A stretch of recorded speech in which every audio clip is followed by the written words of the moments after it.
3D Guns is selling blueprints through his website after a federal judge blocked him from posting the instructions for free.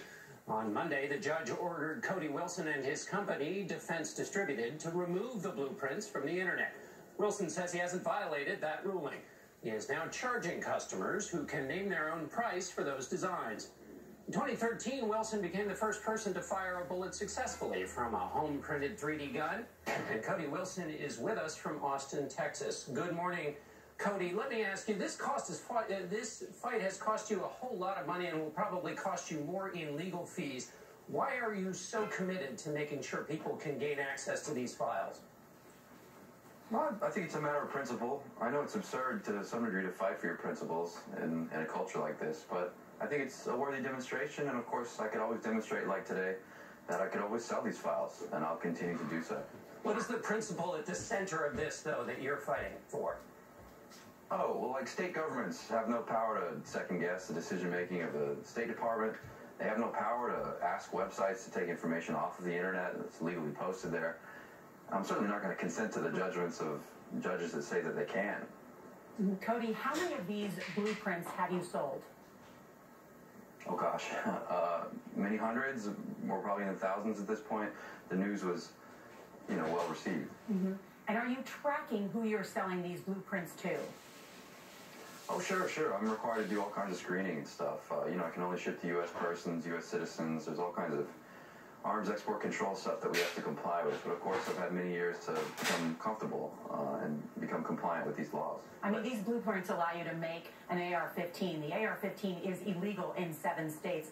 Will you sell blueprints of that type in the states where it is against the law?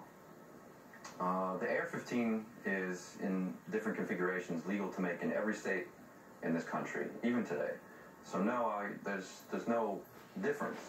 Or there's no need, really, to separate the kind of file that you can get or somehow distinguish between the pure information that you can receive. So even if I couldn't make an AR-15 in California, which I can still have the file for an AR-15. This is a separate question of law, a separate question of fact.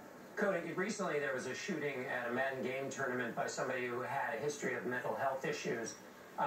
Presumably they could get your file and use it. Does that concern you? Sure. I mean, there's always the possibility that people with a history of mental illness can get access to information and somehow do something bad with it. But we live in a nation of laws, and you should prosecute crimes after the fact. This gentleman who shot up this gate legally bought that firearm. The law is there to prevent bad things from happening, but to do no more than that. But Cody, after the fact here is a situation where people are already dead. Sorry, there's a First Amendment and there's a Second Amendment. Congress shall make no law, and the rights shall not be infringed. It's pretty easy text. It's not very complicated. Are you in favor, Cody, of gun control in any form? I suppose it depends on what we mean, right? Like, can a community of lawmakers get together and can the public vote on things? Of course, I understand that we have institutions, we have laws, but you will have to follow those, just like I followed the order of a judge in Seattle yesterday. But the Second Amendment, Cody, even according to Judge Scalia, is not absolute, and there can be limits on it. So it doesn't mean that you can just have any kind of firearm of any sort.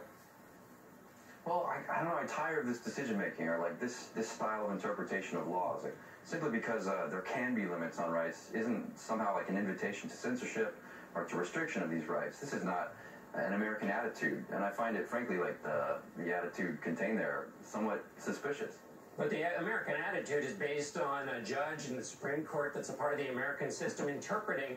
And by the way, Judge Scalia was not exactly soft on the original intent of the Constitution. So if he thought there could be some limits on the Second Amendment, surely he's worth listening to.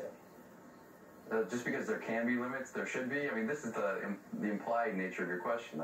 The American attitude to law is that law is there to secure the liberties, the blessings and liberties for the people, not to somehow justify restrictions and regimes of control for petty state governments like the Pennsylvania Attorney General. This is absurd. But part of the concern that they have about the 3D printing is that you can't trace it back to where it can't be traced back. There's a case in Utah where a guy said, listen, I wanted to print this gun because I could use it.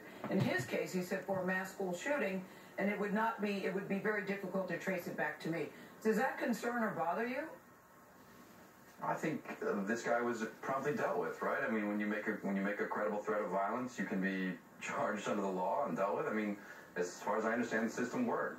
Just because someone expresses criminal intent, that somehow doesn't mean that like the public can't have access to information, or like somehow can't go to a public library and learn how to make a gun anymore. I didn't invent that. You know what I mean? Well, of course, in his case, he would say he was just expressing his First Amendment rights to speech, and then you're suggesting that those rights should be limited by the law. But that's all the time we have, Cody. Thanks so much for being with us. My pleasure. Lawyers say inadequate conditions in an immigration facility led to the death